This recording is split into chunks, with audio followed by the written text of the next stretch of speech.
مكون موجود في جسمنا مسؤول بنسبة كبيرة عن النضارة اللي ممكن بشرتنا تبان بيها، بيتحط على البشرة عادي أو بيتحقن جوه البشرة على حسب النوع اللي انت بتستخدميه بيبقى الابليكيشن بتاعه. ممكن تستخدميه على بشرتك وممكن تستخدميه جوه بشرتك. لو انتوا لحد دلوقتي لسه مش عارفين انا بتكلم عن ايه، فانا بتكلم عن الهيالورونيك اسيد. اكتر الحاجات اللي عليها ضجة الفترة دي هي الهيالورونيك اسيد.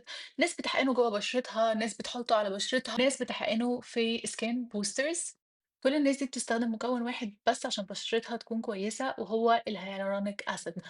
وكل ده ما سألتوش نفسكم قد ايه الهيالورونيك اسيد ده مهم جدا وان احنا كلنا محتاجين ان احنا نستخدمه. لكم الفيديو ده عشان في كومنت جالي، واحدة بجد كتبت كومنت أنا حاسة إن هي ما تعرفش يعني إيه hyaluronic acid، فحبيت إن أنا أقول لكم يعني إيه hyaluronic acid. الترطيب يا جماعة أهم خطوة في الروتين بتاعنا. الترطيب هو الأساس اللي مبني عليه البشرة، ما بالك بقى في product بيسحب المَيّة من الهوا ومن كل مكان ويحطها على بشرتِك. الهيالورونيك أسيد يا جماعة عنده قوة خارقة رهيبة، بيقدر يسحب المَيّة من أي حتة حتى لو الهوا ويدخّلها جوّه بشرتِك.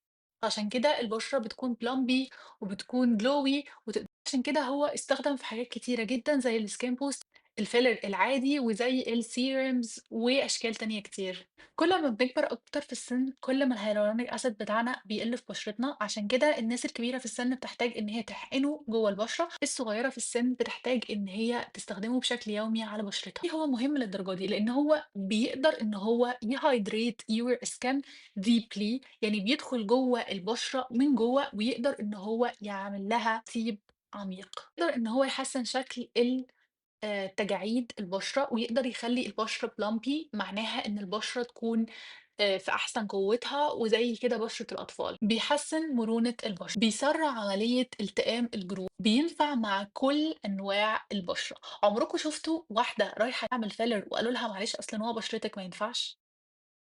بجد الهيالورونيك أسيد ده زي الجوكر بينفع مع كل أنواع البشرة. بس لحظة شوية قبل ما تيجي تستخدمي الهيالورونيك أسيد محتاجة تعرفي معلومات مهمة جدا عنه. مش كل أنواع الهيالورونيك أسيد واحدة، يعني مثلا الهيالورونيك أسيد اللي بيستخدم في السكين بوسترز مش زي الهيالورونيك أسيد اللي بيستخدم في الفيلرز، الهيالورونيك أسيد اللي بيستخدم في السيرمز. الهاي موليكولر ويت هيالورونيك أسيد بيقدر إن هو يقعد على البشرة ويدينا ترطيب سطحي على البشرة. الlow molecular weight hyaluronic acid بيقدر إن هو يخترق البشرة ويعمل لنا ترطيب عميق للبشرة. الcross linking hyaluronic acid وهو الhyaluronic acid المترابط مع بعضه، وده بيقدر إن هو يكون لنا حاجة سميكة شوية تقدر إن هي تدخل جوه بشرتنا وتقعد، فده بيدينا شكل ماسك أكتر، فده اللي بيستخدم في الفيلرز. non cross linking hyaluronic acid وده اللي بيتحط في السكين بوسترز، وده عبارة عن hyaluronic acid مش متماسك، فبيقدر إن هو يدخل جوه البشرة يعمل ترطيب بنسبة مؤقتة وبس كده.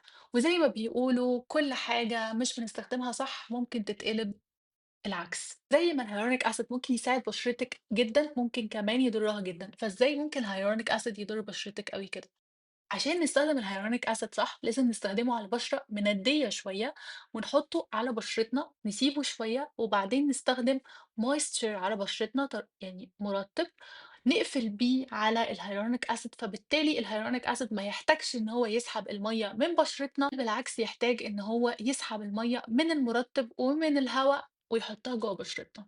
يا جماعة الهيالورونيك أسيد لو استخدم غلط ممكن يخلي بشرتنا dry أكتر وممكن يخلّيها فيها تجاعيد أكتر، فلازم تستخدموها بالطريقة اللي أنا باقول لكم عليها دلوقتي. وبس كده يا جماعة، ده كل حاجة عن الhyaluronic acid، ممكن تستخدموا أي نوع، أنا باحب بتاع The Ordinary.